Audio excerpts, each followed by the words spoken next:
50 രൂപയുടെ ബിരിയാണി ഇതാണ് കേട്ടോ. ഇവിടെ ഈ സ്ട്രീറ്റിൽ രണ്ട് സൈഡിലും കാണുന്നത് ഫുള്ള് സ്വീറ്റ് ഐറ്റംസ് കിട്ടുന്ന കടകളാണ് കേട്ടോ. ഒരു രക്ഷയില്ലാത്ത സാധനങ്ങൾ കേട്ടോ, നമ്മളിതുവരെ കഴിച്ചിട്ടില്ല. അടിപൊളി ടേസ്റ്റ് ആണ് എല്ലാത്തിനും. ഇതാണ് കേട്ടോ സബർമതി റെയിൽവേ സ്റ്റേഷൻ. സബർമതിയിൽ നിന്ന് ലക്നൗ വരെ പോകുന്ന ട്രെയിനാണ് കേട്ടോ ഇത്. നമ്മള് രാജസ്ഥാനിലെ അജ്മീറിലാണ് ഇറങ്ങുന്നത്. വലിയ തിരക്കൊന്നുമില്ല കേട്ടോ. ഈ ട്രെയിനിന്റെ ജനറൽ കമ്പാർട്ട്മെന്റിലുള്ള ബാത്റൂമാണ് കേട്ടോ. ഇത്ര നീറ്റായിട്ടുള്ള ഒരു ബാത്റൂം അതും ജനറൽ കമ്പാർട്ട്മെന്റിൽ വേറെ കണ്ടിട്ടില്ല കേട്ടോ. മാത്രമല്ല ഇവിടെ ഹാൻഡ് വാഷ് ഒക്കെ ഉണ്ട്. ഒരു തിരക്കും ബഹളമില്ലാത്ത ജനറൽ കമ്പാർട്ട്മെന്റ്.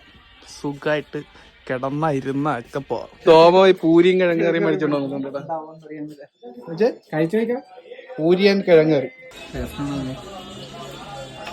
തണുപ്പാണ് കേട്ടോ. നാളെ ഇവിടെ തണുപ്പാണ്, ഫുഡും തണുപ്പായ ഷോ.